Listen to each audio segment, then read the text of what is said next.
Sa Korean Ocean Expo 2024 sa Incheon, South Korea, ay nakakagulat na pinakita ng Hyundai Heavy Industries ang isang scale model ng isang HDP-2200 patrol vessel design na hindi para sa Philippine Navy, kundi para sa ating Coast Guard.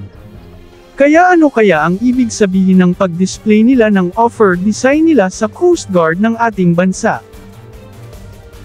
Sa pagpapakita ng Hyundai Heavy Industries ng isang scaled model ng barko, ay nangangahulugang maaring humingi ng ROI, o Request of Information ang Philippine Coast Guard sa kanila, kung ano ang kanilang ma-o-offer sa kasalukuyang pangangailangan ng Philippine Coast Guard.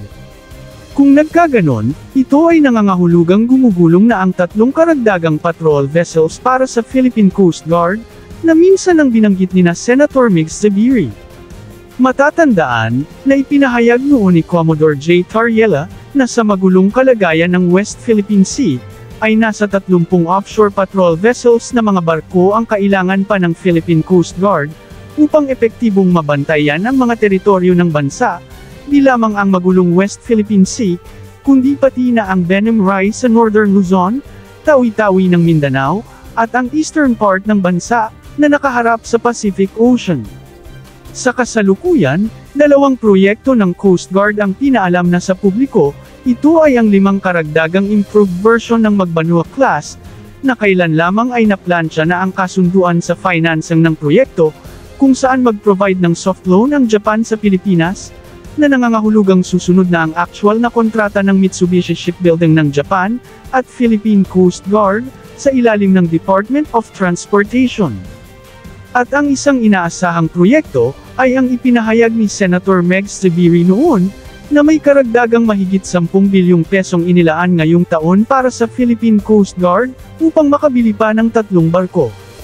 Ang Austal Philippines sa Balamban, Cebu, ang siyang napupusuang siyang gagawa ng 3 barkong ito, kaya ang halaga na idinagdag ng Senado ng bansa sa budget ng Coast Guard, ay nakabatay sa presyo na binigay ng Austal Philippines, para sa 3 barko. Ngunit hanggang sa ngayon, nasa kalagitnaan na tayo ng taon, kung ano man ang dahilan, ay wala pang napabalitang opisyal na pag-uusap o kontrata ang Coast Guard at Austal, na nangangahulugang maaring hindi natuloy o walang nangyayaring pagpirma ng kontrata. Matatandaan noon, sa Offshore Patrol Vessels Project ng Philippine Navy,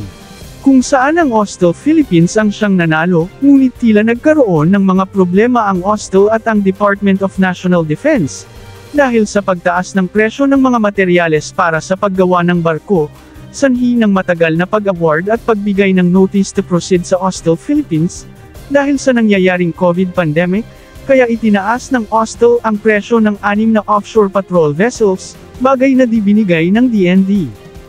Ang pangyayaring iyon ay naging dahilan ng pagkansila ng kontrata sa Austral Philippines, at ibinigay ito sa pangalawang kumpanya na siyang Hyundai Heavy Industries ng South Korea.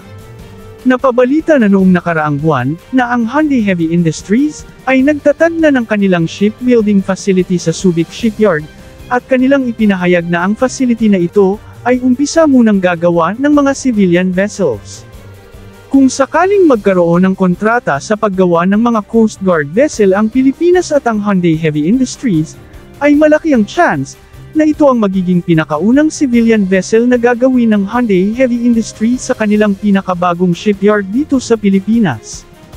Ang HDP-2200, ay ang parehong disenyo ng mga offshore patrol vessels na kasalukuyang ginagawa ng Hyundai Heavy Industries sa Philippine Navy.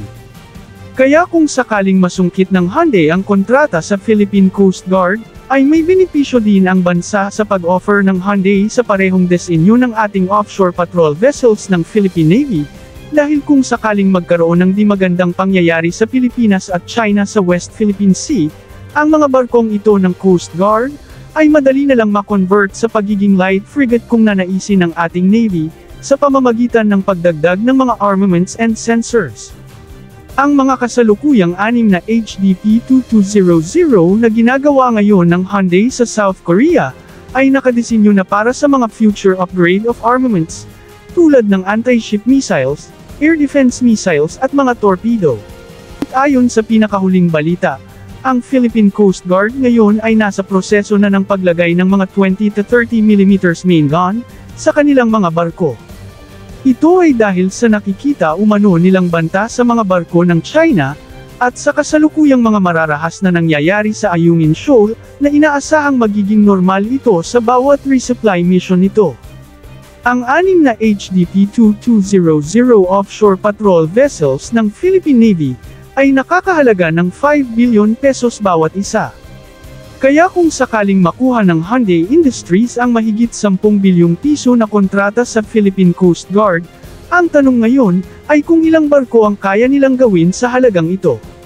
Kumpara sa offshore patrol vessels ng Philippine Navy, ang offshore patrol vessels na kailangan ng Coast Guard ay walang mga combat management system, walang malakas na armas tulad ng Auto-Malare Rapid Gun, wala rin itong 25mm Aselsan secondary gun, electronics warfare, radar electronic support measures, at decoy launchers.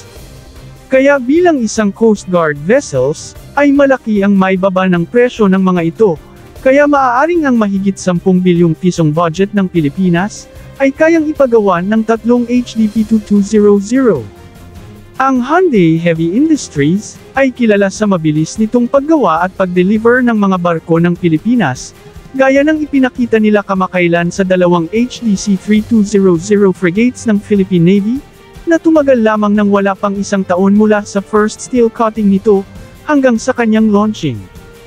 Ayon sa pinakabagong patakaran ng Pilipinas sa pagbili ng mga kagamitan sa ibang bansa, ay near-require na nito ang technology transfer, at tayo ay umaasa na pati ang design at ownership nito kung sakaling makuha ng Pilipinas, ay malaking bagay ito para sa kanyang self-reliance defense posture, dahil pwede itong gagamitin ng Pilipinas na disenyong kanyang gagawin sa sarili niyang shipbuilding facility. Ang ship design, blueprint, at ownership, ay labis na kinakailangan ng Pilipinas ngayon, lalo na at ang ating Philippine Navy ay nasa proseso na rin ng pagpapalakas ng kanyang shipbuilding. Ito ay pwedeng gagamitin ng Philippine Navy para gumawa ng mga barko. Matatanda ang nabanggit dati ng Philippine Navy, na ang blueprint ng Jacinto-class corvette ay maaaring kanilang gagamitin para sa pag-umpisa ng paggawa ng sarili nating barko. Ngunit kung sakaling makuha ng Pilipinas ang blueprint design at ang ownership ng HDP-2200, ay mas mainam na ang design na ito ang gagamitin ng Philippine Navy, dahil ito ay proven and tested na base sa mga warships ng South Korea at ng 2 Jose Rizal class, at 2 Malvar class, at 6 na offshore patrol vessels, na kumpirmado na ang stability, kung may kargang malalakas at magbibigat na kalibre ng mga armaments.